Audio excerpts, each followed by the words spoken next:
A ver, nos faltan 2 semanas nada más. En realidad, la mejor idea es definir todo esto por regiones, aunque es muy extenso, es verdad. Ahora les toca a ustedes hacer el caso clínico. Hay un montón de cosas más de lo que vamos a ver, y lo que vamos a ver es bastante, porque son un montón de órganos y cada órgano tiene una forma de verse. Entonces, lo que a mí me importa primero es que sepan cómo se ve normalmente, porque en el supuesto de que se enfrenten a algo que no les enseñé, que es lo más seguro, eso les va a pasar en algún momento, y eso les va a pasar con todos los cursos, tengan siquiera la idea de lo que es normal, para poder definir que esto no es normal, ¿no? Aunque no sepan qué es. Ya después de eso, una vez que se genera esa idea, se puede aprender o se puede ver por qué no era normal. Y como es un montón de órganos, tenemos que repasar a todos los órganos que encontramos ahí, ¿no? En el abdomen, en el cual obviamente empieza desde el diafragma y termina, digamos, en el repliegue del peritoneo, porque el peritoneo se va en la cavidad abdominal es un continuo con la cavidad pélvica, solo que el peritoneo las está dividiendo efectivamente. Por eso yo puedo decir que el recto no es un órgano abdominal, ¿no? Es un órgano pélvico, porque justamente a ese nivel, ¿no? Cuando se acuerdan que el sigmoides tiene un meso, va a tapizar como si fuera un piso, ¿no? En el caso de la mujer, ese piso se va a reflejar en el ligamento redondo, ¿no? Y en las trompas va a dar lugar a un ligamento bastante como una sabanita, que es el ligamento ancho. Pero incluso el ligamento ancho, lo que está debajo, no tiene comunicación, a excepción de la trompa de Eustaquio, ¿no? Es la única comunicación que podría haber entre la cavidad abdominal y la cavidad pélvica. Pero no es un continuo, es un momento, e incluso es dinámico, ¿no? Porque sabemos que el útero es pélvico y esa relación de estar cubierto por peritoneo nunca cambia. Sin embargo, cuando hay una gestación, el útero crece hasta acá, ¿no? Pero si nosotros hiciéramos una vivisección en ese momento, nos daríamos cuenta que no ha cambiado la relación del peritoneo. O sea, técnicamente el útero es abdominal, pero sigue estando confinado en la pelvis o en la cavidad pélvica, que es un espacio ya más grande por el crecimiento del útero. Entonces, ¿qué órganos encontramos ahí? Básicamente órganos digestivos, ¿no? Porque los órganos que son genitourinarios, en ese momento son solo dos, ¿no? Los riñones.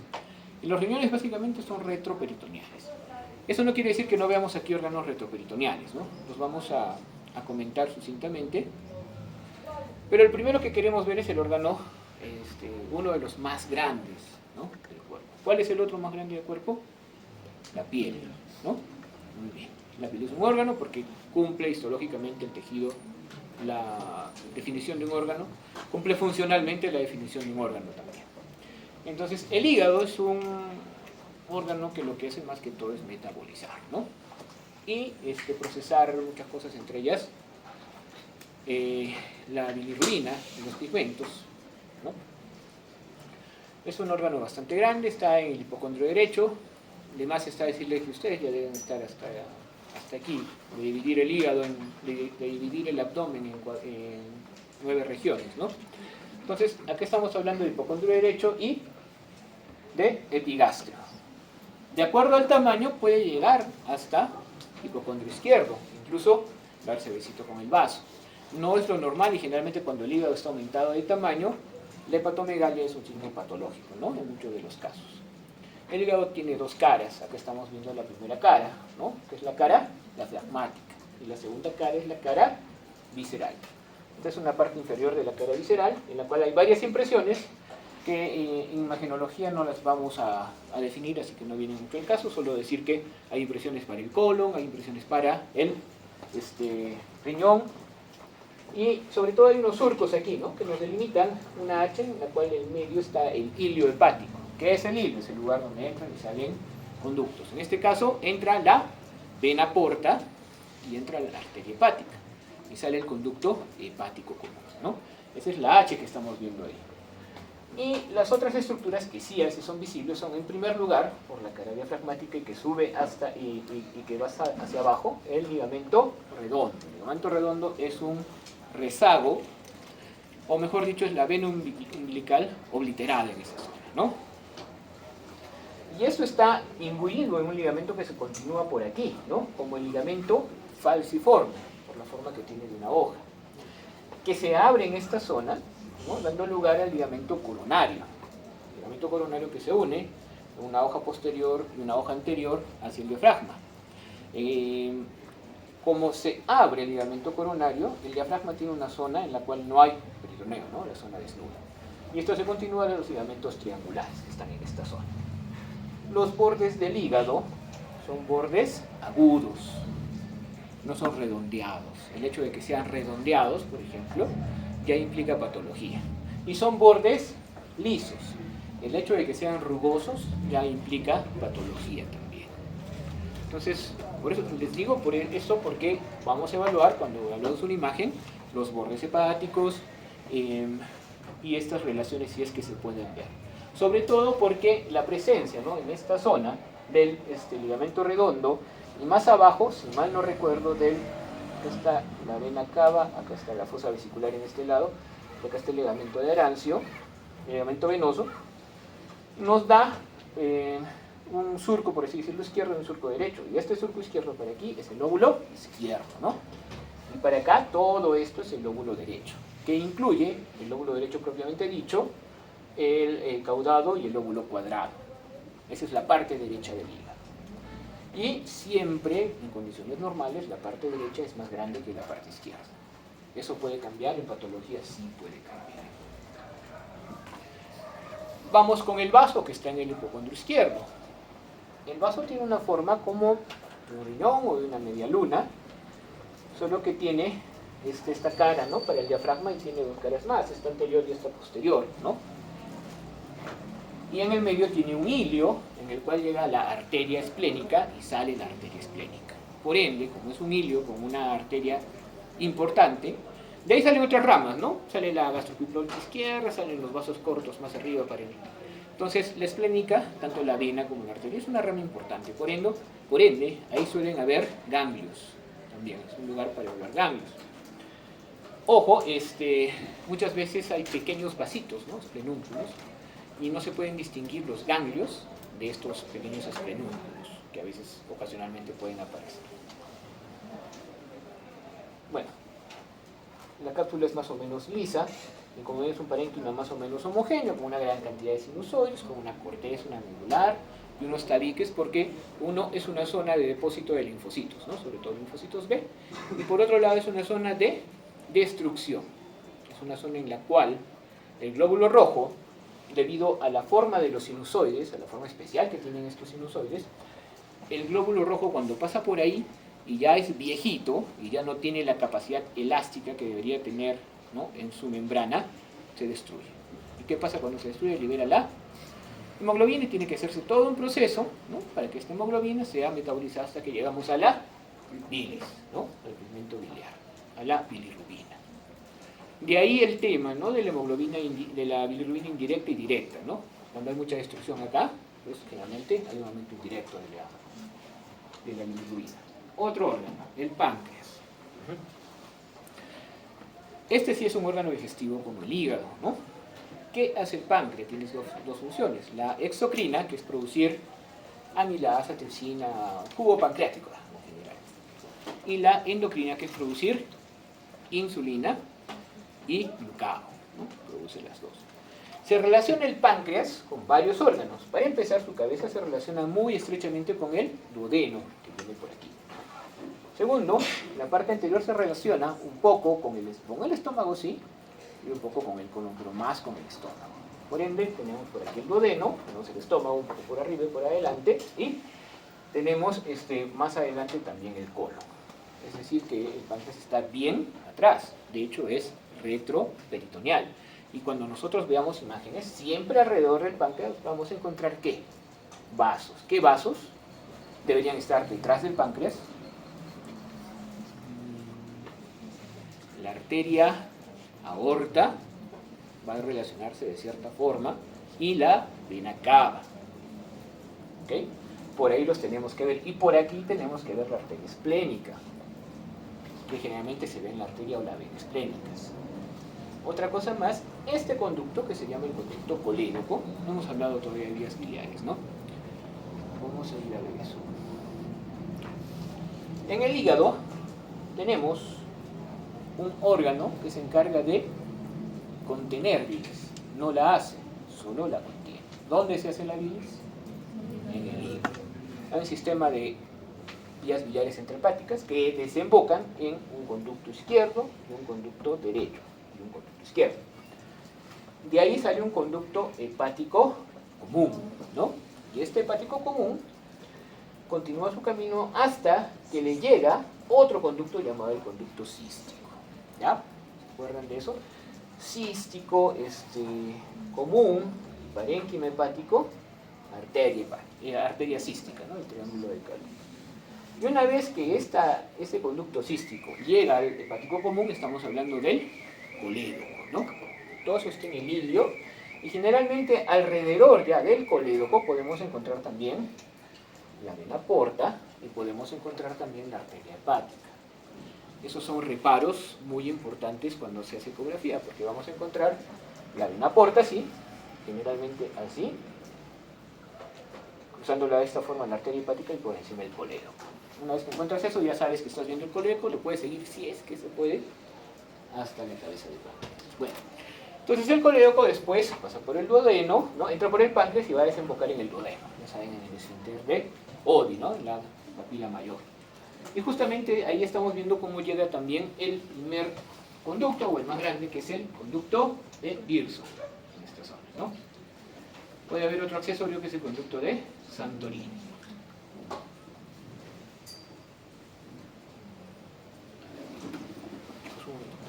¿Aló?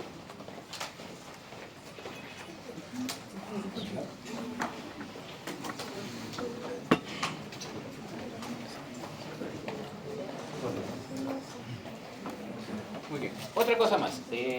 Hablando de arterias y venas, porque eso también se puede ver.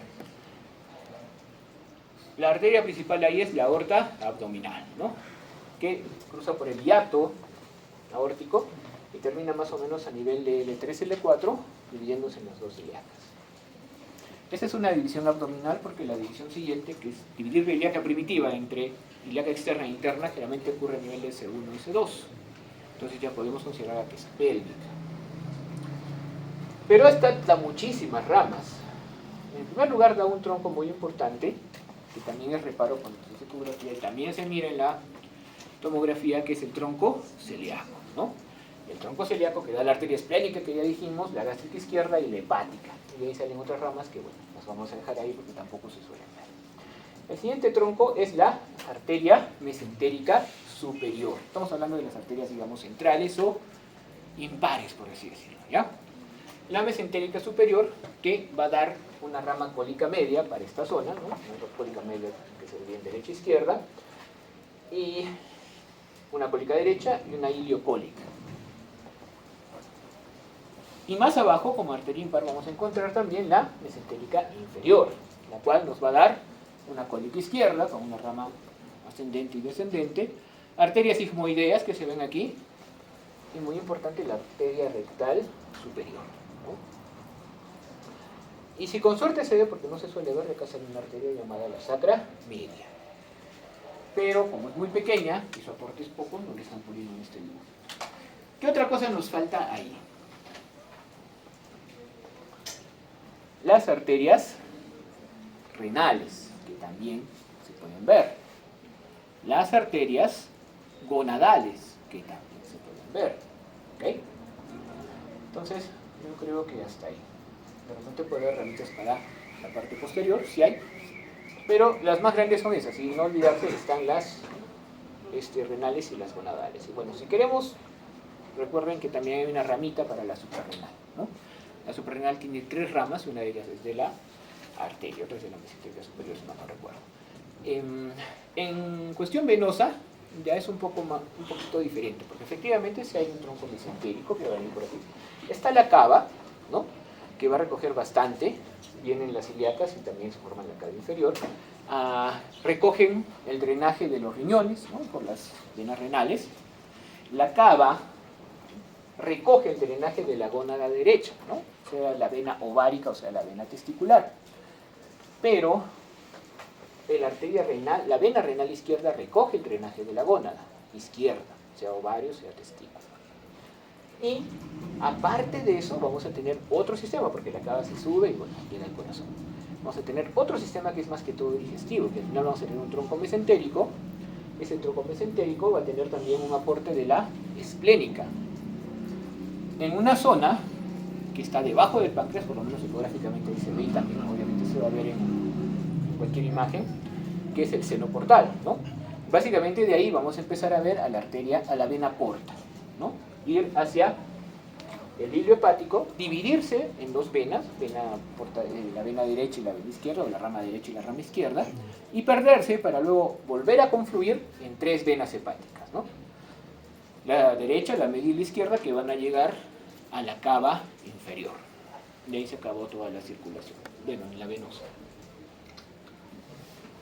Entonces, ahí tenemos mejor puesta la circulación que queríamos conversar, ¿no? Entonces también con la, bueno, esta no es la sacra media, esta es la mesentérica inferior. Importante ver esto porque entre la cólica derecha, ¿no?, en su rama izquierda y la cólica izquierda ascendente, hay una zona en la cual este sistema de arcadas, como pueden ver, no aparece, ¿ven? ¿No? Todo esto es mesenterio. Recuerden que acá está el intestino delgado, ahorita vamos a hablar del intestino delgado, y alrededor de todo esto hay meso, pero en esta zona no hay meso, ¿no? Este arco se llama el arco de Violano, hasta la zona desnuda por la cual uno puede ingresar, ¿no? Porque no hay mucho riesgo de llevarse de encuentro alguna de estas ramitas. Muy bien. Y ya que estamos hablando de esa circulación, tenemos que conversar sobre los órganos digestivos, pero primero empecemos por el intestino delgado, ¿no?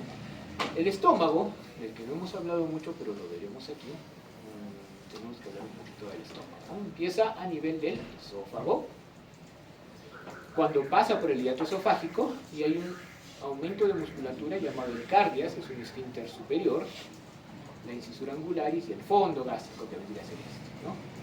Todo lo demás hasta acá vendría a ser el cuerpo gástrico. Esta zona vendría a ser el antro pilórico y solo esta zona vendría a ser el píloro. Hay una curvatura menor y una curvatura mayor. ¿Ah? Y tiene una estructura muy parecida a la de todos los órganos digestivos, ¿no? Con 4 o 5 capas, que si el órgano está plausible de ver, se ven por ecografía. Y obviamente se van a ver en esas capas mejor por ecografía que por tomografía e incluso por resonancia. El único problema es que muchas veces hay dentro contenido y hay aire. Entonces, si uno quiere evaluar el estómago por ecografía, como los japoneses, pues tiene que ser muy caro. Pero hay otra opción que también se puede hacer, que así como hacemos endoscopía, ¿no?, ultrasónica para ver por ecografía por dentro del esófago, se puede evaluar eso también en el estómago. Pero ojo, o sea, solo ahí podríamos ver las capas bien. En realidad, en el estómago hay pocas cosas que podamos ver por lo que vamos a ir comentando cuando pasemos a esa zona. De ahí vamos a ir al duodeno, ¿no? Porque el intestino delgado tiene 3 partes, duodeno, yeyuno e ilion. Más o menos el yeyuno va a empezar justamente aquí. Ahí es el ángulo de 3, el duodeno con todas sus porciones, que en cierto modo es retroperitoneal. Ya dijimos cómo se va a relacionar con el páncreas. Viene el yeyuno y los últimos centímetros en metros son de ilio, ¿no? El ilio desemboca en el colon derecho, en el ciego. Y a raíz del ciego comienza el colon ascendente, el colon transverso, el colon descendente y el colon sigmoides. Recto, que está acá, ya no es parte del abdomen, ¿no?, porque está descubierto de peritoneo y se considera un órgano pélvico. Hay unos ligamentos, ¿no?, parietocólicos, que en cierta forma al colon ascendente y al descendente lo dejan relativamente fijo, pero el colon transverso y el sigmoides son muy móviles. Entonces, el colon no absorbe nutrientes, ¿no? En cierta parte puede reabsorber agua y en otra ya no. La función del colon es simplemente ir a un pasaje para que casi estén formadas las heces, las puede secar un poquito y van a salir las heces, ¿no? No es un reservorio de heces en realidad, pero a veces por éstasis sí, ¿no? El reservorio está acá, es la ampolla rectal, incluso acá más abajito. Pero, entonces, eso significa que el colon, a diferencia por algo que se llama intestino largo o intestino grueso, tiene más diámetro que el intestino delgado y que muchas veces está más lleno de heces o de aire, ¿no? Eso puede ser una ventaja para ciertas técnicas de imagen, pero para otras es una desventaja. Por ejemplo, muchas veces el colon no se va a ver en la ecografía. O vas a ver una nube y no sabes qué hay abajo, lo cual es bien complicado porque si tú quisieras ver un cáncer de colon, que en teoría, si no hubiera nada de aire, sería muy fácil de ver por arriba, pues no se mira, ¿no? Simplemente por la interposición de gases. Y no se olviden de esto, ¿no? El apéndice secal, que se encuentra en la punta del ciego, en el borde en que se unen las tres, ¿cómo se llaman estas? Tenias, ¿no? Que son básicamente las representaciones de la longitudinal, la circular y la mucosa musculares, ¿no? O musculares mucosa, mejor dicho, que se concentran en tres estructuras musculares que acá se unen y ahí sale el apéndice secal. El apéndice secal también tiene un meso, ¿no? Está unido en la parte, pero no significa que no sea móvil. Así que en realidad la punta puede estar en muchos lugares. Se describe que suele ir para el tercio de la fosa ilíaca derecha, ¿no? En una línea imaginaria que va desde el ombligo hasta el espina ilíaca anterior superior, pero muchas veces no es así. Muy bien, ya hablamos del intestino delgado. Esos son los órganos que tenemos que ver. En la exploración de la patología abdominal, muchas veces se inicia y se pide una radiografía de abdomen simple, ¿no? Que en la medida de lo posible debe ser en bipedestación, para poder evaluar lo que más nos interesa, que es cómo se comportan los gases en este intestino. Pero también es posible que sea en decúbito, si es que no hay forma de tomar otra, ¿no? ¿Cuál es el objetivo de la radiografía en realidad? Es dar el primer vistazo y descartar algunas cosas que vamos a ir viendo, porque en realidad para eso nos sirve y hay imágenes o hay sistemas de imágenes que nos ayudan muchísimo más.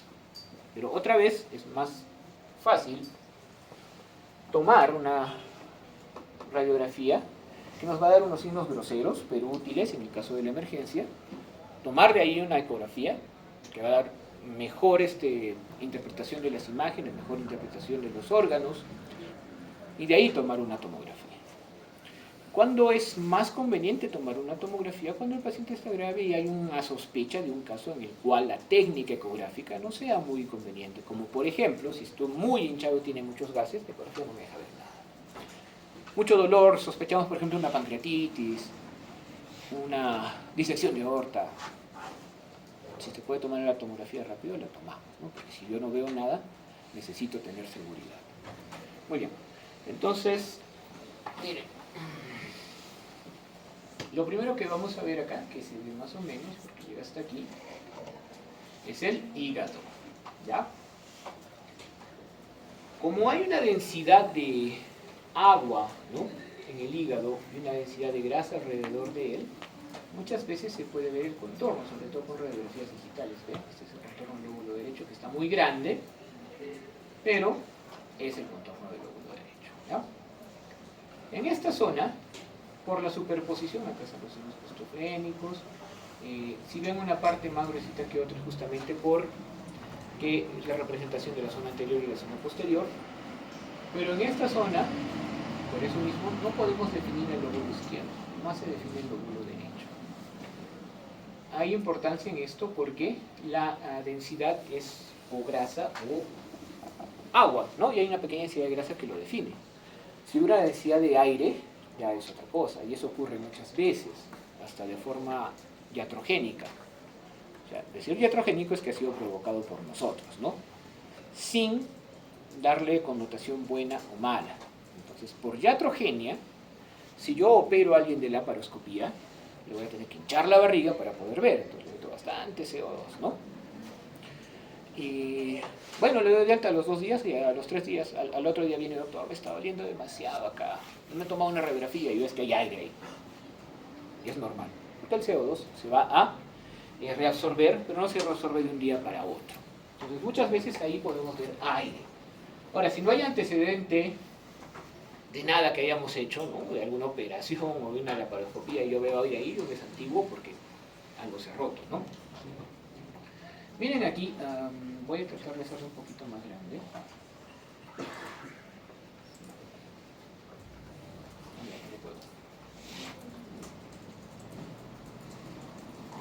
Ya.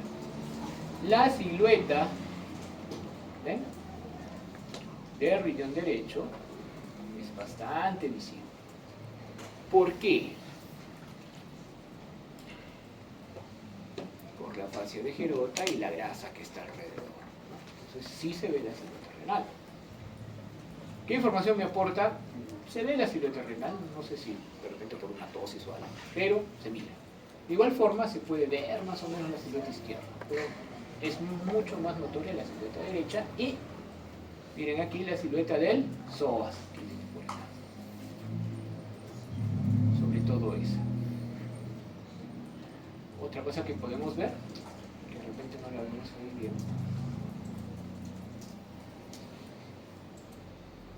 es esta parte de acá, un poquito nada más, en otros la van a ver muy bien, la cámara gástrica, ¿no? Que en bipedestación todo el aire se sube hacia esa parte y nos permite ver dónde está el estómago en realidad. ¿Y qué vemos más? La presencia de intestino delgado no se suele ver a menos que esté muy lleno, ¿no? Gases, igual el intestino grueso, la capa harina tiene una parte de grasa terrible por aquí, y eso nos ve su contorno, las austras, y ver que aparte de tener aire tiene heces. Entonces muchas veces podemos ver los contenidos de heces y de gases sí vemos bastante acá, gases vemos bastante aquí. Entonces, ¿qué ha pasado? Generalmente los gases son estos y son del intestino delgado. Muy pocas veces hay gases en el intestino grueso, perdón. Muy pocas veces hay gases en el intestino delgado. Entonces, ¿qué creen que ha pasado acá? ¿Por qué está todo esto así? Porque acá debería estar como sigmoides y se baja, ¿no? ¿Qué ha pasado? Lo que pasa es que es un sigmoides redundante, ¿no? Es un dólico sigmoides. Que viene así, viene así, viene así, viene así seguramente y recién está llegando a recto. Lo cual acá tienen los pacientes y tenemos los médicos por la zona donde vivimos, ¿ok? Entonces ya saben, el tema de la presión atmosférica va a influir mucho y la dieta va a influir mucho en tener una patología de estas. En la ecografía, más bien, todo el abdomen se puede explorar. No vamos a hablar ahorita del FAST, pero el problema de la exploración ecográfica es el aire. Cuando hay aire de por medio, entonces no va a haber visibilidad más abajo de donde está el aire. Y las vísceras huecas suelen estar llenas de aire. Por ende, muchas veces el aire se interpone en las estructuras y no nos permite visualizar. ¿Cómo podemos nosotros evitar eso? Es muy poco probable que lo evitemos porque el aire suele estar en el colon y el colon siempre debe estar de cierto tamaño. Si yo doy agua hasta que el colon se llene, voy a dar una gran cantidad de agua en realidad, o sea que se va a resolver y no es una idea. Lo único que nos queda es apretar o disminuir la cantidad de gases, ¿no? Eso es una preparación previa para la ecografía y lo que se puede hacer es dar algún medicamento como la simeticona, ¿no?, que relaja la tensión superficial y las burbujas de aire y hacen que se puedan eliminar. Y así tenemos menos gas y podemos ver. Entonces, aunque no es mala idea darle un poquito de agua porque eliminar un poco el agua del estómago a veces nos deja ver el páncreas. Entonces, que tome medio litro de agua, que esté en ayunas, obviamente, para ver la vesícula bien, y que tome Gaseovet, siquiera 80 gotitas antes del examen, 1 hora, está perfecto. ¿Y qué vamos a ver? Primero, el hígado, ¿no? El hígado es un ejemplo de lo que debería ser isoecogénico. Esta es la textura del hígado. ¿Se acuerdan del moteado por fotopenia, del que hablábamos?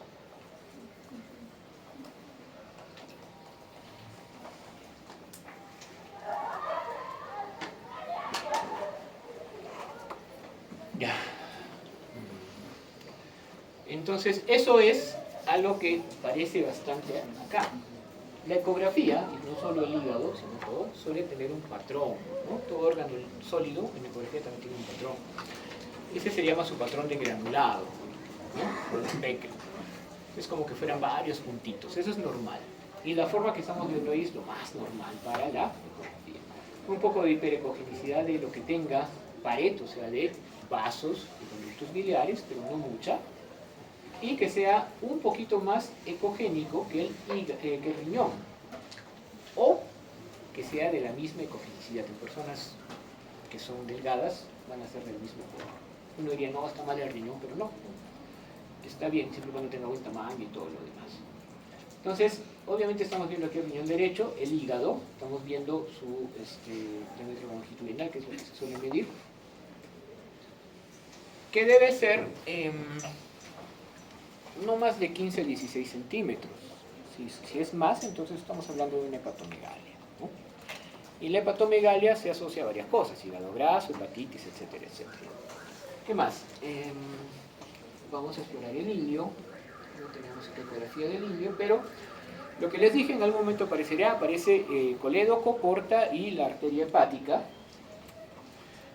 Y esto es una zona homogénea del hígado que debería quedar así, ¿no? El hígado no tiene zonas heterogéneas. Las zonas que veamos hiperecogénicas son bien nominales. El ilio, los ligamentos, si es que se miran, y hipoecogénicas o anecogénicas, la cava o las arterias hepáticas o las venas hepáticas, nada más. Entonces podemos evaluar la presencia de lesiones focales o difusas. Lesiones difusas, trauma, por ejemplo, una hipoecogenicidad, o es una lesión difusa muy común, el hígado graso.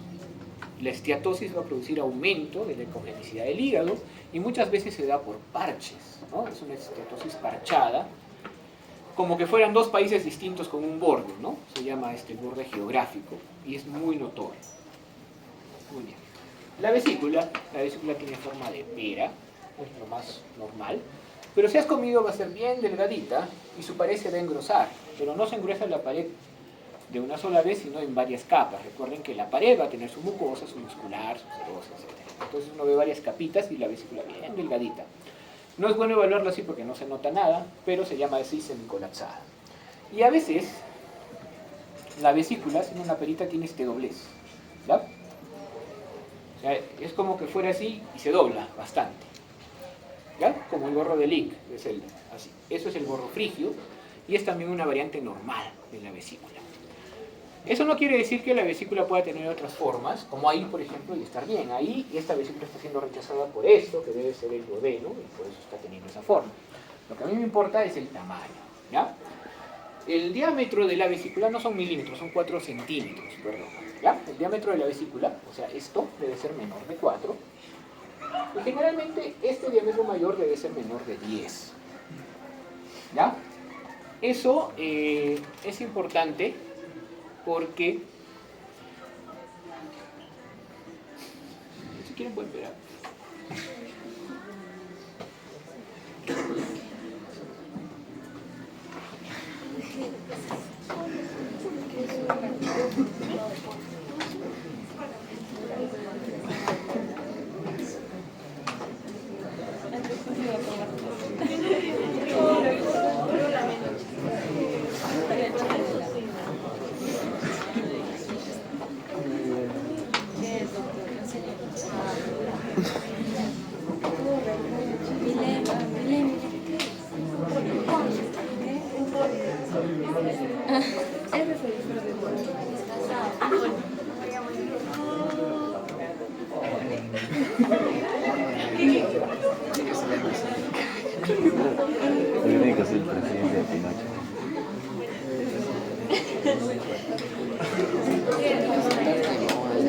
Sí. Estoy cansado de caminar.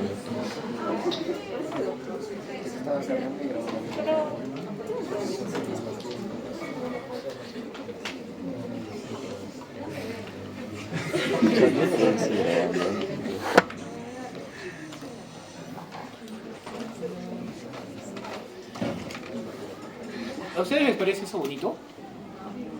¿No? ¿Depende?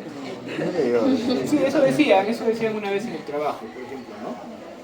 Si me mandan piropos y es alguien guapo, es galán, pero si es feo es acoso. Yo lo haría si supiera quién es la chica. O sea, si supiera si le gusta. Si no le gusta, no, porque ya perdiste. Pero eso depende mucho de lo que uno quiere y lo que uno es en realidad. O sea, si a mí me arrocha mucho eso, por ejemplo, yo sé que a mi esposa le arrochan ciertas cosas, no las voy a hacer. Aparte, yo tengo un amigo que hizo eso y lo dejaron. Pero vale la intención, si le gustó la chica, pues. Y eso también, aunque no crean, ocurre cuando ustedes vayan a hacer una residencia. Ustedes van a hacer un tipo de residente. Hay un residente que tú le dices, haz esto y lo hace. Hay un residente que te dice, haz esto y te dice por qué. Hay un residente que no le puedes decir, haz esto porque no está. Hay un residente que tú le dices, haz esto y me dice, ya lo hice, y dices esto no más y me parece que está mal lo que está diciendo. Y ustedes van a elegir qué tipo. Lo único es como si el que hizo esto hizo que la chica se sintiera bien porque sabía, ustedes también deben saber qué tipo de residente quieren ser. A mí, pues, en lo personal, nunca me ha molestado que vengan a decirme o a contradecirme. A menos que esté enojado, eso los mando al diablo. Pero en realidad es bueno, pero siempre y cuando tengan argumentos. O sea, ir contra la corriente, como dice Calamaro, como el salmón, es bueno. Pero siempre y cuando sepas que vas a llegar. Si vas contra la corriente y te vas, no. Pues recuerden eso siempre, porque si en algún momento me dicen, no, doctor, la ecografía no sirve, ya pues no sirve, pero demuéstrame que no sirve. Por ahora sí sirve bastante. Ahora, retomando esto, la vesícula 10 por 4 centímetros más, sí debe ser patológico, se denomina hidrocolecisto. Pero no vemos eso todavía. Y más de 4 de ancho, probablemente sea una colecistitis. Igual, las paredes deben ser hasta 3 milímetros, ¿no? Las paredes son más de 3 milímetros. Pensemos en una colecistitis también. Entonces la vesícula es bien evaluable. Si no la puedes ver por donde siempre, puedes buscar por otros lados. Ya eso es manejo. Y la vesícula se debe evaluar completamente. ¿Qué estamos viendo aquí? El fondo, ¿no? Todo esto es el cuerpo y esto es el cuello o bacinete. Siempre se debe evaluar bien porque a veces pensamos que es una piedra y simplemente es el pliegue.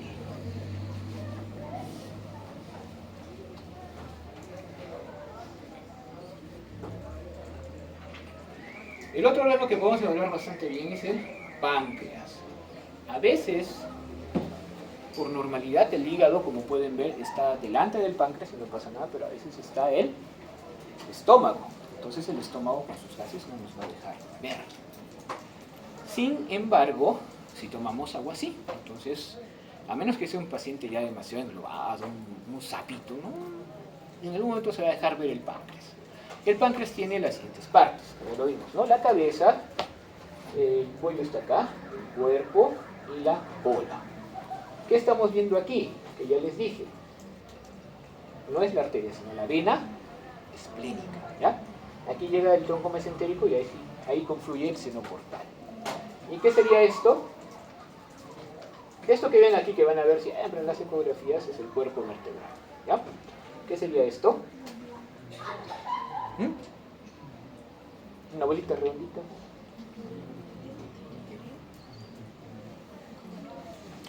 Esto es largo, si yo corto esto así y así lo veo así, van a ver una bolita redondita también. Entonces esto es algo largo, así. ¿Qué es?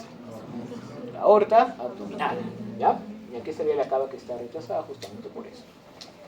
¿Por qué les digo eso? Porque en la tomografía se va a ver casi igual. El páncreas es isoecogénico, es homogéneo y tiene, miren, en algunos casos se puede ver, incluso no sé si lo es, se puede llegar a ver el conducto de Birson. ¿Ya? El de Santorini es bien difícil, pero generalmente el conducto de Birson sí se nota. Y sobre todo es bastante isoecogénico. A veces es un poquito más hiper y es porque de repente está infiltrado con grasa. Entonces, una cosa importante, todas las estructuras que veamos, en cuanto a su densidad o su ecogenicidad, porque la resonancia ya es otro mundo, si yo hablo de densidad, ya hay una inflamación, hay edema, ¿no? Por ende, en el edema va a haber disminución de la densidad. A menos que venga el contraste y me lo haga hiperintenso porque se extravasa, ¿no? Y en la ecografía igual, ¿no? Si hay hipoecogenicidad en una zona que no debería serlo, debe haber inflamación, debe haber edema. El vaso se mira bastante bonito, se mira como una media luna, tiene dos diámetros, ¿no? El diámetro mayor y el diámetro menor que podemos medir acá. Este no debe pasar de 12 centímetros, porque si pasa de 12 estamos hablando de esplenomegalia, ¿ya?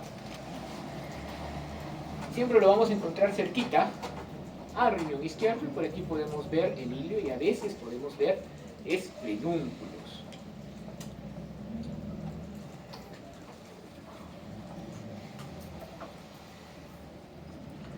Ahora, por otro lado, también podemos evaluar el estómago, pero no en su totalidad. Por ejemplo, acá ya estamos viendo que tiene algo de gases y no lo vamos a ver. Pero aquí sí podemos llegar a ver, esto es el píloro, ¿no? Esta es la cabeza del páncreas, la vena mesentérica, y este es el antro. Entonces estamos viendo bastante bien la disposición de paredes.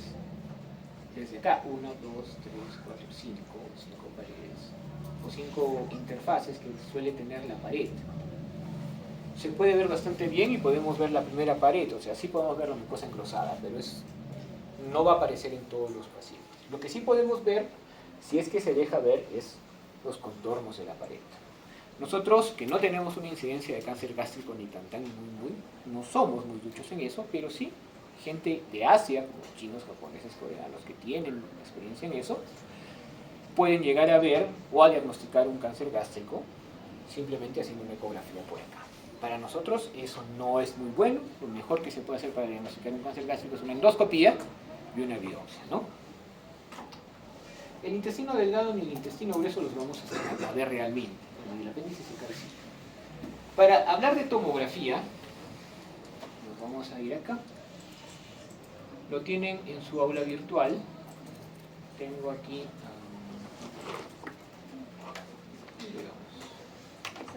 en esta carpeta hay un archivo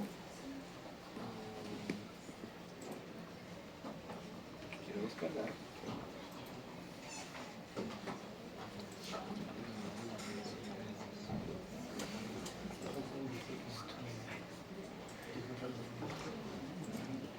Y utilizando este visor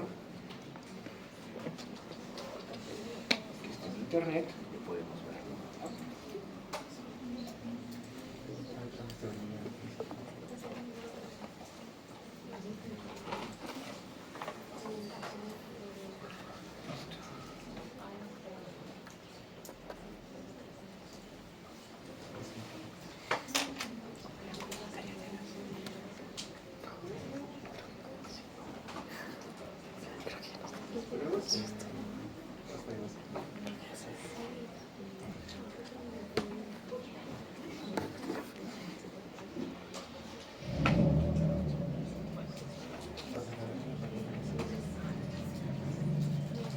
Mira, esto no está.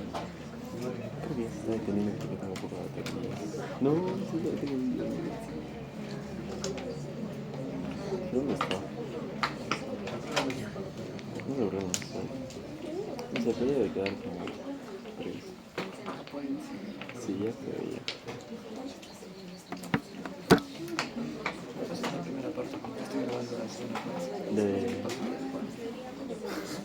Yo pasé la primera titulación. Ya está muy bien. A ver, acá pueden ver ¿Qué pasó? Ah, bueno. un Técnicas, poco la técnicas. ventana, porque se ve la grasa. Zoom.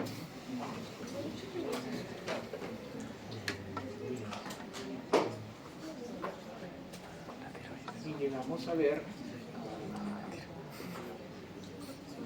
estas zonas en las cuales ya no hay pulmón, eso es grasa, y ya empezamos a ver el hígado. ¿Okay? Entonces, de lo que hemos estado conversando, por así para que se vean. Entonces,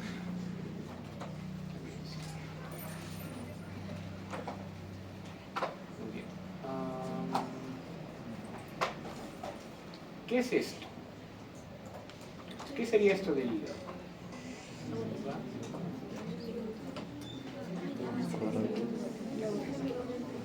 Les comentaba que hay una especie de H, ¿no? Este es el hilio. Y si lo estamos viendo así es porque he preferido que ahorita veamos un poco mejor las arterias, los vasos, que la grasa. Si yo muevo esto un poquito, a ver, vamos a llegar a ver que eso es grasa. ¿Ven? La grasita ahí. No quiero ver los vasos.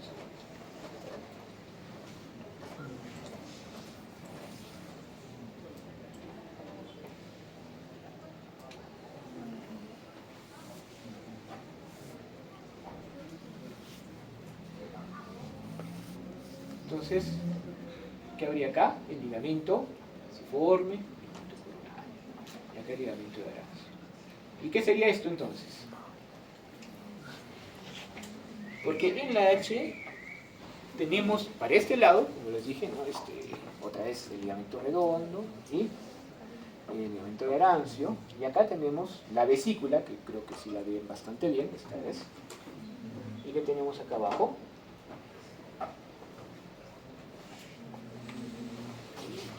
Ya, vamos, miren dónde estoy poniendo mi visor, vamos a subir y aparece acá.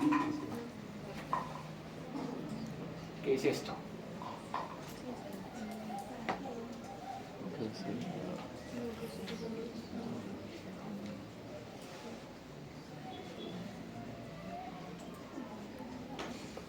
ver si lo van a ver. Ahí está.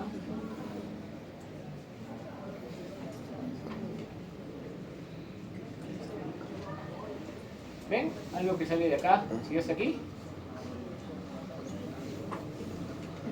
Sí. Entonces es la vena cava. ¿Ya? Esto de acá abajo, que está pegadito siempre, es la vena cava inferior. En un momento sale y se ve acá. Ahora, no la vemos homogénea, ¿no? Es por la turbulencia que hay en el momento que está pasando la sangre en esa zona. Entonces, muchas veces en las fases siempre vamos a ver la vena cava de esa forma. No hay que asustarse, eso es normal. Y por ende, este es el lóbulo izquierdo, ¿no? Y este es el lóbulo derecho. Y siempre el lóbulo derecho es más grande que el izquierdo. Si vemos una cirrosis, vamos a ver a veces los bordes estoneados y un predominio del lóbulo derecho sobre el izquierdo. Digo, del izquierdo sobre el derecho. Lo cual ya es en enfermedades avanzadas, porque es un continuo, ¿no? Generalmente la cirrosis viene ¿por qué viene la cirrosis? Por el Jagger, por el Borg, por alcoholismo. Bueno, el Jagger no, todo lo demás. Entonces, por alcoholismo, aunque por otros casos también viene, en nutricional viene la cirrosis. Y va a haber un continuo de insuficiencia hepática, esteatosis hepática, grado 1, grado 2, grado 3, y se empieza la destrucción de los hepatocitos, su regeneración en nódulos y su fibrosis. De ahí empezamos a ver los cambios. Es un camino largo para recorrer. ¿Qué otra cosa tenemos que ver aquí que hemos dicho? Allá. Acá atrás tenemos la arteria. La vamos a seguir otra vez para que. ¿Qué es esto? La arteria aorta. Pasó al abdomen. Y del abdomen da una de las primeras ramas que hablamos, miren, que es la, o es que es el tronco celíaco. Ahí está la hepática. Está yendo la esplénica. Y para arribita, pues no se ve muy bien, está yendo la coronaria estomáquica. Su segunda rama que está acá, esa es la mesentérica, ya se empieza a dividir por acá. Su tercera rama acaba de salir, ¿ven? Que es la mesentérica inferior. Y ya no vemos más. Y ahí se dividió. Miren, acá se divide en las dos ilíacas, una y otra. Si ustedes se dan cuenta, después lo vamos a ver, ahí tenemos calcificaciones. De venas, yo quiero que se acuerden lo que les dije, ahí está la vena porta, ya se dividió en su derecha, en su izquierda acá, y las venas hepáticas que se pueden ver más o menos. Vamos acá arriba.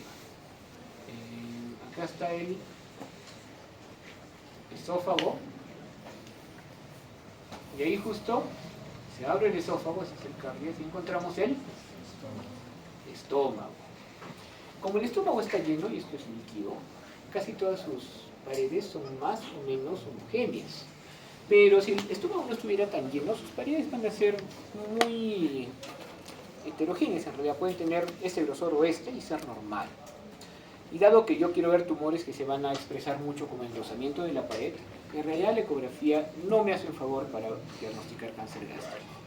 Pero sí, a menos que sea un tumor grande, que no lo que queremos, que sea chiquito, pero sí todas las estaciones ganglionares sí se pueden ver adecuadamente.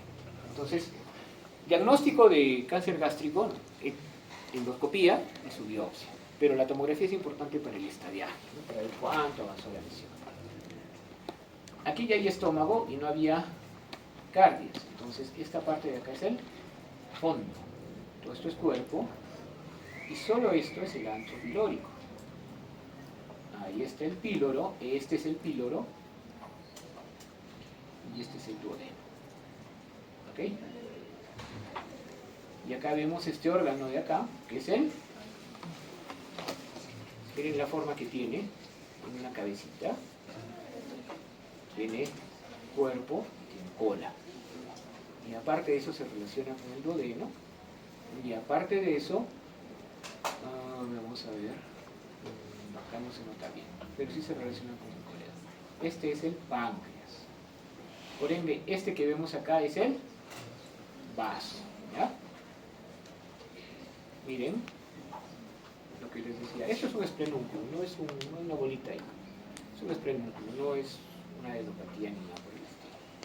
Es una tomografía de una señora que tuvo cáncer recorditerino, pero que en esa tomografía no tenía nada. ¿Ya?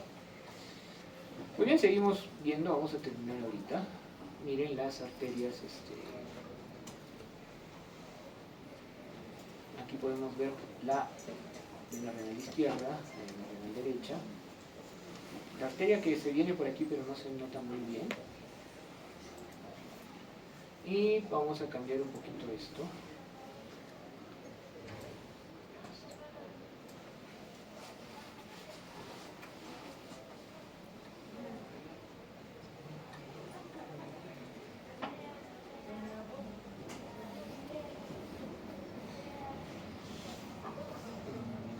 Acá tenemos que fijarnos en algún punto y en todo caso nos fijaremos en esto. Esto ya es recto. Este es el ángulo y todo esto es sigmoides. Viene por aquí, llega hasta acá, en un momento se une acá. En ese momento donde se une, está bien lejos.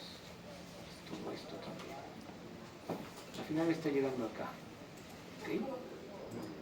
Y aquí empieza el colon ascendente, digo descendente. Una vez que llegamos acá,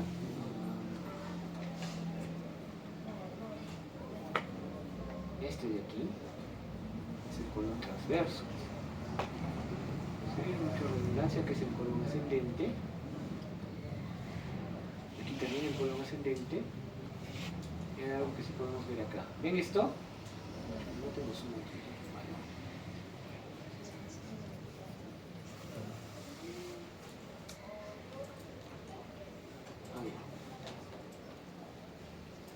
Este es el ciego.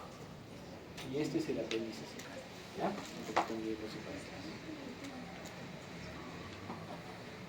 Y este es el hilo.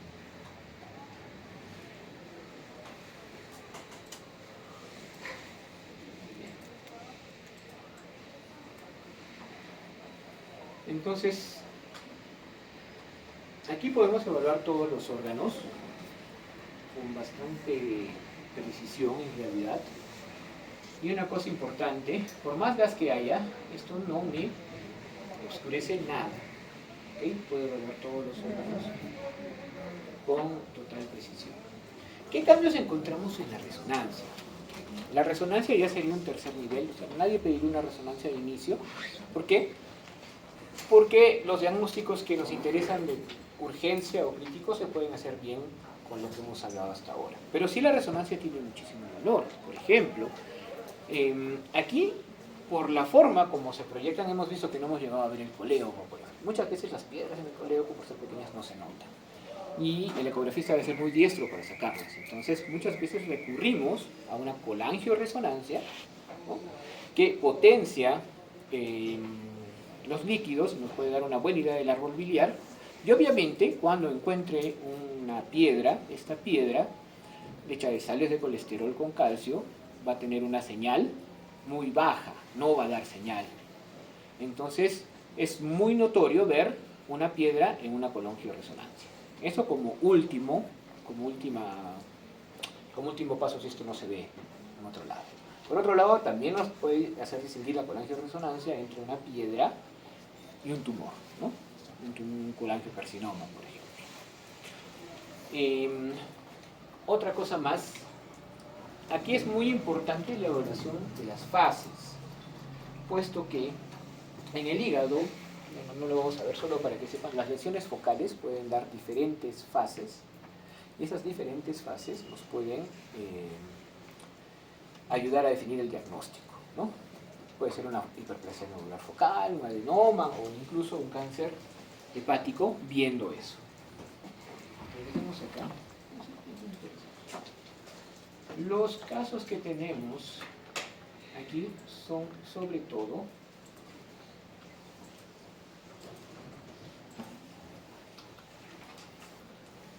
para evaluar ciertas cositas.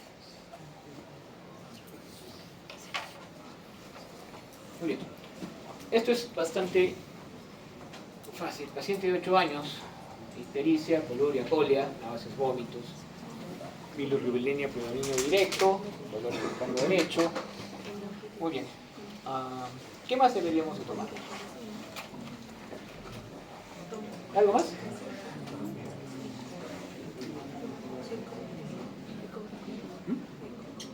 ¿Eco? ¿De sangre?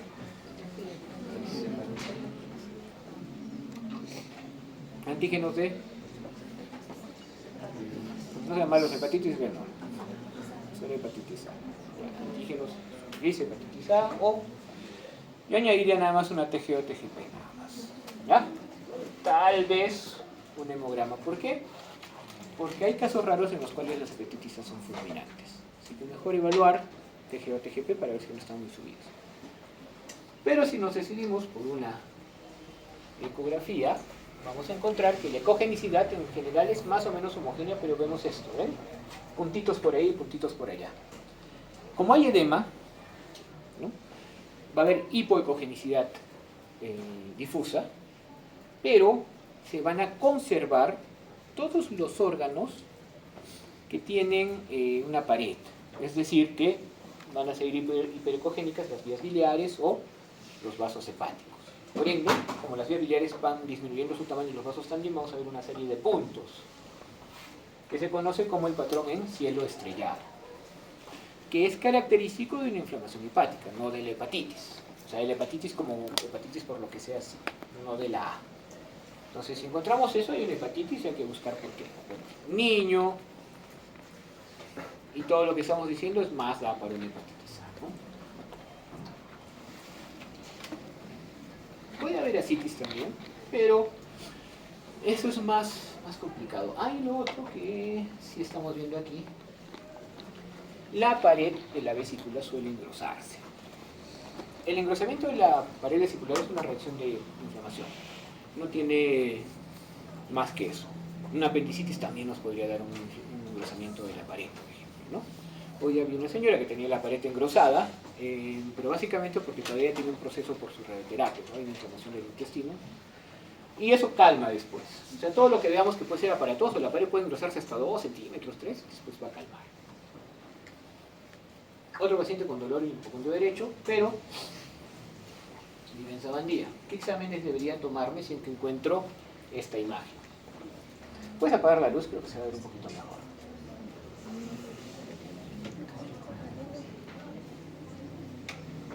Ya está. Ahí ya estamos viendo un parénquima hepático, que es lo normal, con su granulado normal, una vena hepática, que es lo normal, una vía biliar y esto. ¿Cómo se describe eso?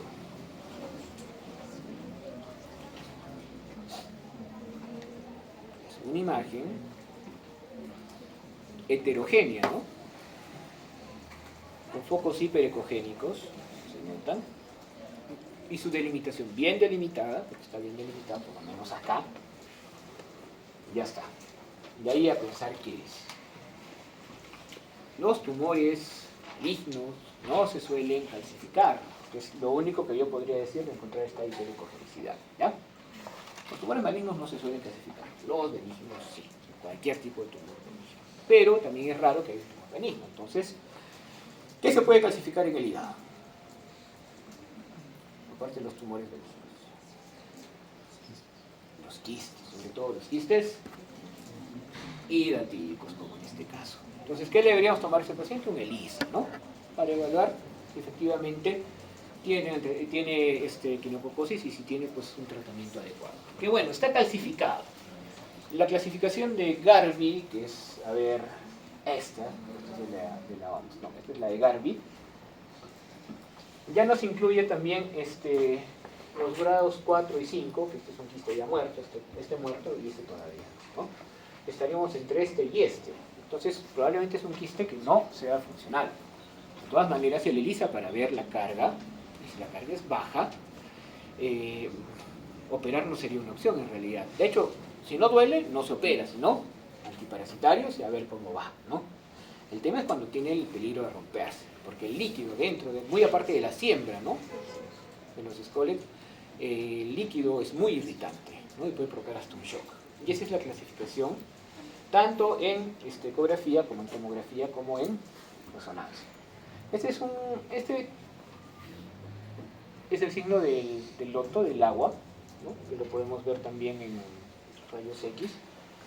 Y esto es obviamente múltiples quistecicos, y de ahí ya esos dos sí son siempre no funcionales. Esto sí. Y acá es el principal problema, ¿no? Porque yo veo un quiste normal, bien delimitado, y generalmente existen quistes en el hígado. No es raro encontrarlos. Así que no hay que prestar atención siempre a la historia del paciente y ver si es pertinente, que muchas veces lo es tomar ELISA. Otro casito. Paciente de 50 años, viene de Moquegua, un abdomen batraciano, con signo de loreada, con signo de medusa, bradisiquia, bradilalgia. ¿Por qué creen que tiene bradisiquia? Obviamente por el Jagger-Norris, ¿no? No, porque ahí no deben vender Jagger y porque es muy caro, ¿no? Generalmente, la gente que está en la sierra, y no es un tema de estereotipos, sino es porque están ahí, la geografía del lugar te hace ser muy estoico, por así decirlo. Te aguantas lo que sea, y para aguantar, qué mejor que tomarte un trainer. Entonces, hay mucho consumo de alcohol. Así que, si vemos todo esto, ya uno piensa en que hay cierto alcoholismo, y todavía hay bradisiquia y bradilalgia, que obviamente está hablando de la afectación, ¿no? ¿Qué deberíamos pedirle si queremos evaluar? ¿Qué queremos evaluar más bien? Si yo pienso que es un paciente que tiene alcoholismo, ¿no?, y que tiene todos estos, estoy pensando en que tal vez tenga una hepatopatía crónica. Entonces, obviamente, voy a pedir bilirrubinas, TGO, TGP, proteínas totales inflacionadas, y obviamente la albúmina, para hacer una clasificación de Child probablemente. Pero en imagen, ¿qué necesito?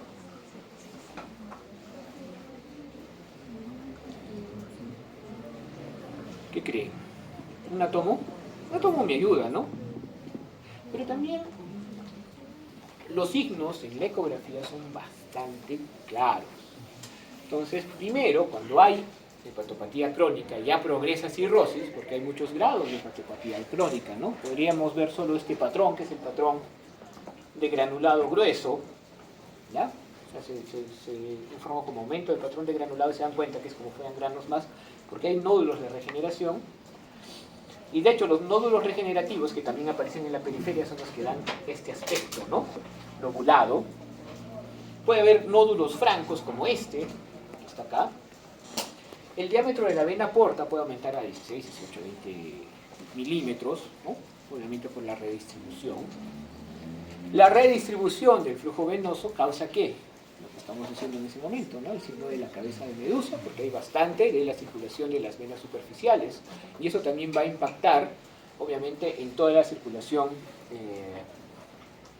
pertinente, haciendo que haya, por ejemplo, las varices esofágicas, y haciendo que haya mayor éstasis en el vaso. Por ende, aparece esplenomegalia también. Y esto, increíblemente, porque esto es el ilio, ¿no? Esta es la porta, este es el colédoco, bueno, el hepático común. Entonces, este es el ilio. Así que esto que está bien chiquito es el lóbulo derecho. Entonces, muchas veces, pero ya está avanzado obviamente, y se ve tanto en la tomografía, lo que les digo se ve tanto en la tomografía como en la ecografía, vamos a ver una inversión del diámetro del lóbulo izquierdo contra el derecho, ¿no? O un aumento del diámetro del lóbulo izquierdo contra el derecho, y esto de arriba, porque esto es la pared. ¿Y esto qué es? ¿Qué se ve negro en la ecografía? Líquido, entonces eso es ascitis. Y ascitis, pero obviamente, si tiene signos de Lolead y todo, la ¿no? Más ejemplos, sobre todo el tema del lóbulo izquierdo, que está más grande, el aumento del patrón de granulado, la ascitis que se puede ver, esto es obviamente duodeno, y este vaso que ya mide 13 centímetros, bastante grande, y más ascitis, ¿no?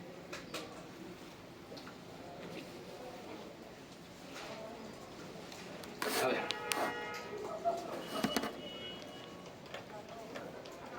Paciente con ictericia, coluria, colia, dolor en el hipocondrio, zona lumbar. Ya pues es clásico, ¿no? ¿A qué me refiero con zona lumbar? Me duele acá y va para atrás. ¿Alguien le ha dado un cólico vesicular alguna vez? ¿No? ¿Sí? ¿Cómo lo puedes describir? Opresivo, con predominio nocturno. Ah, bueno, eso depende de lo que comas, ¿no? Qué promoción en la noche. Pero la forma que me ha descrito y que a mí también me dio, es como que alguien te mete la mano adentro y te hace esto. Así duele. Duele feo. Y bueno, el paso obviamente de eso depende de que te pongan rápido tu, no sé, pues tu antalgina, tu diosina, lo que tengan en la mano. Y si tomamos una ecografía, pues tenemos varias posibilidades. En este caso, acá hubiera sido conveniente también tomar, y de hecho ahorita es conveniente tomar un hemograma. ¿Por qué? Porque si se dan cuenta, la pared de la vesícula, que no vamos a evaluar mucho acá, aunque ya está gruesa, sino aquí, está engrosada, ¿no? Es una pared vesicular engrosada, con varias litiasis, y una de ellas en una zona muy especial que se llama el cuello o bacinete. La vesícula solo tiene esa salida y esa entrada, ¿no? Y obviamente por ahí también tiene que pasar la arteria y drenar la vena. Así que si este cálculo no sale de ahí y las piedras grandes no salen, va a provocar edema, va a provocar isquemia, va a provocar una colecistitis. La colecistitis no se debería operar, o sea, generalmente no operan porque dicen no se opera en caliente, ¿no? Se baja la inflamación y recién se opera, aunque haya fibrosis y todo, que seguro fibril y todo, que seguro va a haber. Entonces, esto es obviamente colelitiasis, pero si encontramos, un diámetro en algún momento mayor de 4 centímetros, una piedra en bacinete de aumento del grosor de las paredes, ya estamos hablando de una colecistitis. Y si no creen que hay aumento del grosor de las paredes, miren la pared, ¿no? Es una pared bastante gruesa, esto es transversal.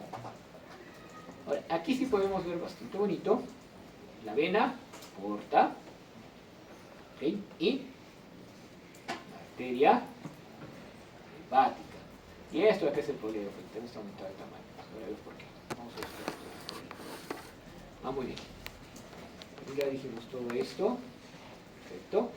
Y lo otro que hay que hacer cuando encontremos piedras, porque a veces va a ser un hallazgo, ¿no? O sea, a veces vienen pensando que tienen piedras, pero está muy claro que es otra cosa, que es una dispepsia, que es un gastritis, pero encuentran las piedras, ¿no? Solo que no están provocando ahorita obstrucción. Siempre hay que tratar de llegar hasta páncreas. Páncreas está acá. Entonces yo me ubico en la porta, que es esta, y lo primero que voy a ver es la porta y su arteria hepática, que generalmente no está así, sino está larguita. Tengo que mover mi muñeca hasta que encuentre el colédoco, que acá obviamente mide más de 6 milímetros, que 6 milímetros debería medir el colédoco si es que nunca ha sido operado, hasta 6. Si mide 8 o 9, entonces yo me alerto y voy a buscar piedras. Y si no encontrara piedras, voy a de repente pedirle hasta una polancia o una seprio para ver eso. Y bueno, acá no fue tan necesario porque acá apareció la piedra. ¿Ya? Ahora, por todo lo que tiene, no está produciendo, y probablemente no todas las piedras pues tienen la misma dureza, ¿no? O sea, no tienen la misma cantidad de calcio. esta no debe tener mucho, pero sí produce sombra posterior. Entonces está claro que es una litiasis, una coledocolitiasis, y eso te da pues, un abordaje diferente. Pero va a ser muy parecido a lo que hemos visto, ¿no? A colia, ictericia y el dolor en la misma zona. Una paciente de 6 años indica que no presenta mayores molestias que dolor ocasional en el cogote derecho, ¿no? No, 6, no, 60 años, por si acaso, ¿ya? Entonces solo se toma la ecografía y dice, doctor, ¿qué tengo? Y encontramos eso. Ah, muy bien. Muy bien. Esto es isoecogénico, ¿no? Hasta ahí pueden ser dos posibilidades. Ojo, la primera es que sea sólido y la segunda es que sea barro biliar, porque el barro es más denso. No me acuerdo si les dije en un inicio, lo que podemos hacer es chocolear al paciente y si esto se mueve, eso es barro. Pero hay otra forma de comprobar si es barro. No, es esta. Es poner Doppler. Y si tenemos flujo positivo al Doppler color, ningún barro va a tener flujo positivo adentro. Entonces significa que es un tumor. Ahora, puede ser simple un pólipo sésil o puede ser un cáncer. No lo podemos saber hasta que se opere. Pero hay una regla en la cual, si estas imágenes tienen más de 5 milímetros, es conveniente operarlas, ¿ya? Como punto de corte. Algunos dicen hasta 1, pero es mejor que sea hasta 5. ¿Por qué? El cáncer de vesícula es raro. En otras partes del mundo es raro. Acá es raro, o sea, ocurre más frecuentemente. Y es algo raro más en la sierra. Estamos en sierra, o sea que nosotros como Sur del Perú teníamos una incidencia de cáncer de vesícula, como también tiene Chile, ¿no? Por otro lado, hay 3 factores más, bueno, 2 factores más que se relacionan con cáncer de vesícula. El primero son los cálculos, que también acá hay bastante, y el segundo es el sexo femenino. Así que acá sí siempre es importante, si encontramos un pólipo alguna vez, ya grande, que se opere. Y si encontramos chiquito, pues seguirlo cada 6 meses para ver la evaluación de su tamaño. Entonces, ¿qué encontramos? Una zona isoecogénica. Hay cierto aumento del grosor de la pared, no es mucho, es un poquito de edema, y Doppler al interior. Si no tuviéramos Doppler, es muy probable que sea solo barro, ¿no? Y la recomendación obviamente es ir a la cirugía, si es que se puede hacer.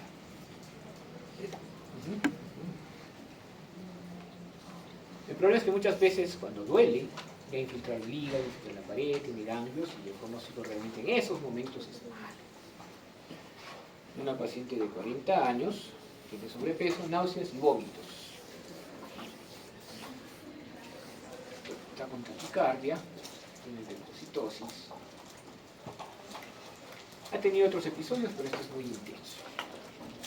A ver, ¿qué vemos ahí?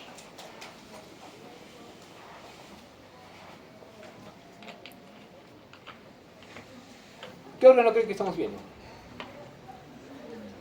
El páncreas. ¿Sí? Ese es el páncreas, acá hay un poquito de hígado y acá está el páncreas. Pero ¿qué diferencias hay con el páncreas que hemos visto hace un rato? La primera diferencia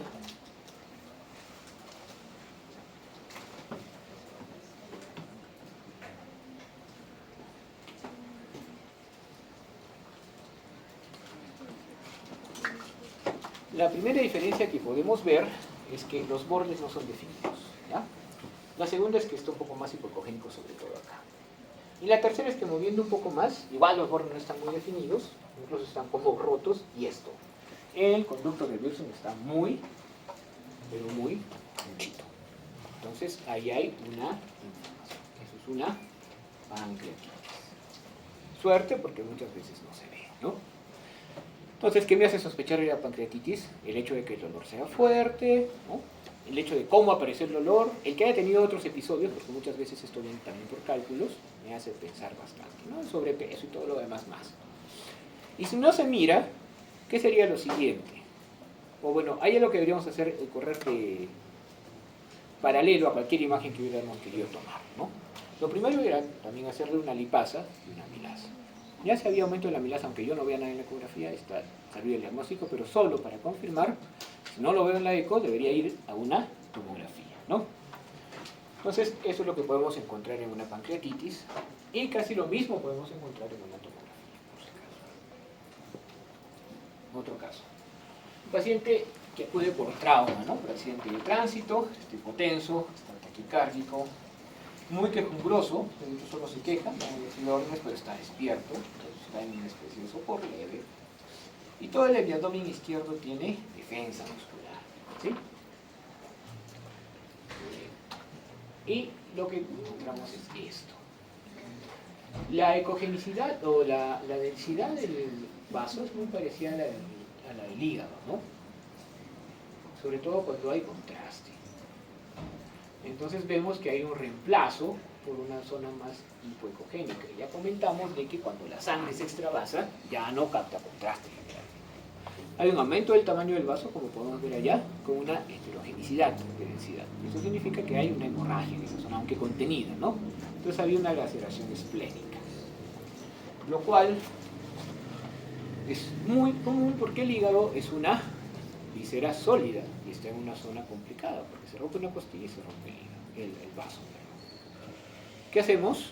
Hay que sacarlo, nada más. Nada de esplenopenia parcial y más, se saca nada más. ¿Y qué más? ¿Ah? ¿A rezar? Vacunas, ajá, sí, y eso. Es muy importante, porque si no le ponemos las vacunas, lo condenamos al pobre señor. Ya no se moriría del trauma, pero se va a morir en el hospital, todo el bicho que hay, que se puede agarrar un ófilo. Pero miren, ya lo vemos después, pero acá hay un riñón normal, aquí hay un riñón que también tiene tremendo daño. Y por otro lado, aunque está un poco contenido, podemos ver por aquí también hay un hemoperitoneo. Alrededor hay una densidad que es básicamente sangre. Es un trauma complicado y ojalá sobreviva. Si lo podemos ver en ecografía, lo podemos ver acá. Como ven, hay una hipoecogenicidad. Pero esto se ve al inicio, porque después el hematoma se va a organizar y ahí aumenta su ecogenicidad. No va a ser hiperecogénico, generalmente, a menos que calcifique pase mucho tiempo, pero sí va a tener ciertas marcas, ¿ya? Entonces siempre hay una hipoanecogenicidad en el vaso si es que el trauma es reciente. Paciente de 40 años, sexo femenino, dolor en el hipocondrio izquierdo, náuseas, vómitos, palidez de piel mucosa, septericia. ¿Qué puede ser?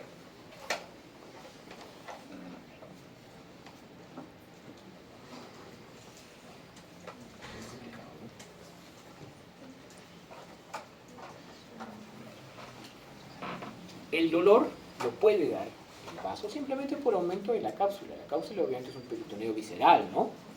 Porque recuerden que tiene un hilio. Entonces, aumento de la cápsula, así como la cápsula de Gleason, va a doler. Náuseas, vómitos y palidez de piel y mucosa son agregados. ¿Por qué? Bueno, porque la esplenomegalia tiene que venir por algo, ¿no? Entonces, ese algo en este caso fue un aumento de la destrucción de los glóbulos rojos en esta zona, ¿no? ¿Y por qué ocurrió? En este caso fue por una anemia de células falciformes. Entonces hubo más destrucción acá y un vaso grande que podemos ver acá que medía 20 centímetros, ¿no? Pero como dijimos hace un rato, la cirrosis, la hepatopatía crónica, la hipertensión portal pueden llegar a dar también una esplenomegalia.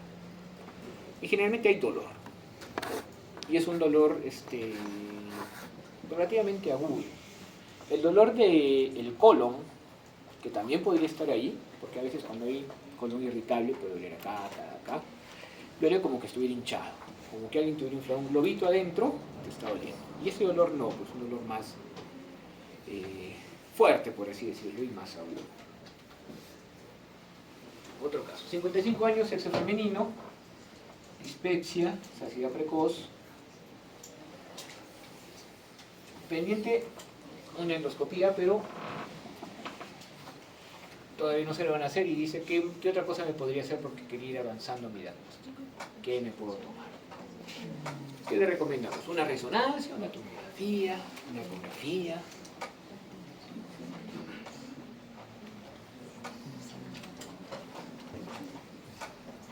¿Qué creen que puede hacer?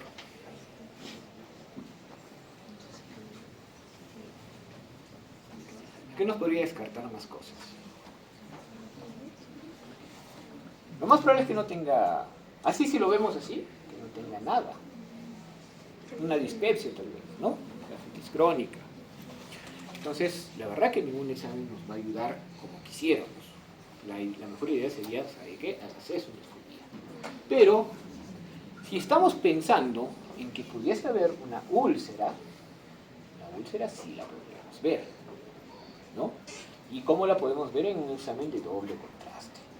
Cuando hacemos contraste varitado, le hacemos comer, podemos dar una buena definición de tanto, ahí está la cámara gástrica, curvatura menor, mayor, antro pilórico y píloro. Y en el antro pilórico encontramos esto. Las úlceras también se ven, ¿no? Pero esto ya no es una úlcera. Si hacemos pasar un poquito y solo queda aire en esta zona, volvemos a encontrarlo. Entonces hay una elevación que está fea. En la exploración de gastro, esto sí puede servir. Para esófago sirve mucho. Para estómago también suele servir. Pero una vez que tengo eso, ¿qué le voy a decir? Hágase igual la endoscopía y que le tomen una biopsia de esa zona. Lo más probable es que suceda un cáncer gástrico. Y de hecho, si encontramos algo parecido acá,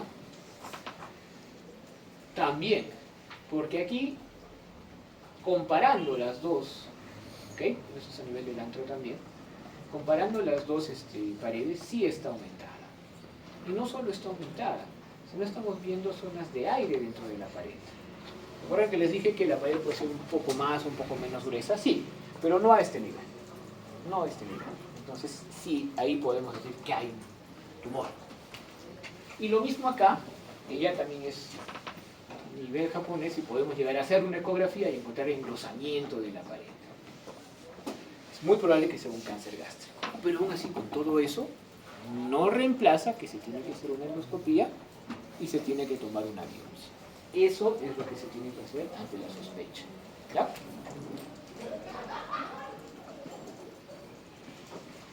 Y eso es lo malo del cáncer gástrico. O sea, ningún método de imagen que no es muy invasivo nos va a ayudar. La única forma es la endoscopía y la biopsia. Entonces, sí tenemos una estrategia de tamizaje de cáncer gástrico y nos sirve mucho. ¿Por qué? Porque la gente no va mucho a hacerse la endoscopía. Más que todo por eso. Otro caso, 6 años, dolor intermitente desde hace 10 días, los últimos episodios dolorosos. Actualmente hay compromiso del estado general. Y, ¿qué le preguntaría? Aparte del examen de elección. De acuerdo a esto. Ya, pregúntale al papá, no, porque tiene 6 años, pero tu papá te va a responder. ¿Qué le preguntaría?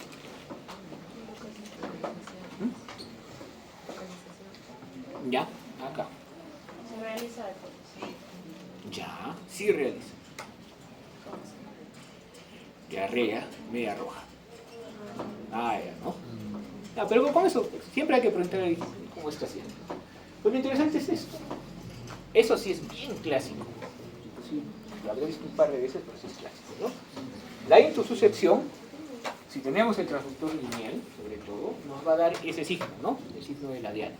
4 o 5 círculos concéntricos, porque estamos viendo cómo uno de la parte del intestino se ha metido sobre la otra y vemos bastantes capas. Si eso le agregamos lo que dijimos y las heces en jarabe de grosella, ya pues está servido el diagnóstico, ¿no? Muchas veces remiten espontáneamente, pero aunque remitan, hay que ver que la remisión no puede mejorar el estado general. ¿Por qué? Porque muchas veces hay remisión, pero ya ha habido necrosis o isquemia. Entonces, bueno, para eso tenemos exámenes de sangre y todo lo que nos puede hacer ver si podemos definir este abdomen como médico o como quirúrgico, y ver si se tiene que operar, ¿no? Y por último, ya para hablar de donde nos ayuda bastante, ¿no? La radiografía de pies es esto. Puede haber una obstrucción intestinal, perdón chicos, allá. Puede haber una obstrucción intestinal de asas delgadas, en la cual solo veríamos niveles hidroaéreos, ¿no? que la cámara gástrica es normal, pero si veo por aquí niveles, ya esa es otra cosa. Entonces sí va a haber una obstrucción. Mi clínica me va a ayudar a definir si la obstrucción es más o menos alta, media o baja. Obviamente, mientras más baja sea, más cambian las heces, ¿no? O más cambian el vómito, mejor dicho. Pero cuando es de intestino grueso, o como un vólvulo, por ejemplo, o una dilatación por algún tipo, es muy común encontrar, no tan aparatoso, pero por lo menos solo destapar, ¿ya? Que se conoce como el signo del grano de café, ¿ya? Entonces, niveles hidroaéreos o el grano de café, estamos hablando de obstrucción intestinal. Ahí lo primero que se hace es poner sonda, hacer enemas y a ver si pasa. Si no pasa, pues ya tenemos que ver. Obviamente tomar un hemograma. Yo pongo enema, sonda, pero no voy a esperar a que pase si está con 20.000 leucocitos. Algo debe estar pasando. Ya, y este es el caso. 20 años, dolor en mesogastrio, hiporexia y alza térmica. No es determinado el dolor, porque yo le preguntaría dónde, ¿no? Me dicen, no sé, doctor, pero me duele. Entonces le vamos a hacer varios signos y el único positivo es este, ¿no? Yo aprieto acá, le hago apretar acá y me duele acá. ¿Cómo se llama eso? Muy bien. Y así se mira. ¿Ya? El apéndice en ecografía y en tomografía obviamente sí se mira. Pero así como hablamos de algunas enfermedades pulmonares como la neumonía, ¿para qué nos gastamos 300 soles en una tomografía si con 40 o 50 podemos hacer el diagnóstico? Y es más aún, si dejamos de lado la ecografía, podemos seguir haciendo el diagnóstico, porque eso es mucho todo lo que ustedes saben además, ¿no? Hemograma, temperatura diferencial, Rosin, Bloomberg, McBurney y todos los demás que hay. Pero, si queremos, necesitamos un buen ecografista que nos delimite al apéndice, que se mira bastante bien, y que nos pueda delimitar también. Cuando hay inflamación, obviamente va a haber pérdida de el contorno normal de las paredes. Como vimos en el estómago, ¿no? Hay como 4 o 5 interfaces, que es lo normal, y acá ya se ha perdido. Entonces, obviamente eso está mal. Otra cosa más. La pared o el grosor del apéndice suele ser de 6 milímetros. Si es de más, porque el tercer grosor acá es de 9, ya nos da bastante para pensar que es una apendicitis. Y por otro lado, muchas de las apendicitis vienen por fecalitos. El fecalito sí es visible en la ecografía. Y eso estamos hablando, miren que en el caso el paciente no tiene mucho dolor, ¿no? Recién se está instalando. Si el dolor ya está, lo más seguro es que encontremos más de esto que es reacción de la grasa, que encontremos líquido libre y que hasta podamos encontrar una conexión. Entonces, la ecografía para la apendicitis sí lo puede detectar, depende de la experiencia. La tomografía lo detecta sin ninguna experiencia porque no le interesa, pero hay que valorar si es necesario o no. En algunos casos sí, porque como hemos dicho hace un ratito, el apéndice puede estar en otros lados y eso sí nos puede confundir. Nada más, chicos. Más que todo nos vamos a basar siempre en rayos X. La tomografía tiene valor en ocasiones puntuales como la pancreatitis, por ejemplo, o como el trauma, ¿no? Pero es mucho más extenso lo que tenemos que ver. Ya ustedes, si quieren, revisan el libro y ponen otro caso clínico que deseen. Y también hacer el mapa mental que les corresponde, ¿no? Pero en esta le corresponde a ustedes. Lo voy a poner eso para que lo puedan poner desde ahora, pero hasta el domingo en todo caso. ¿Ok? Ya tienen toda esta semana para hacerlo. Ya está subida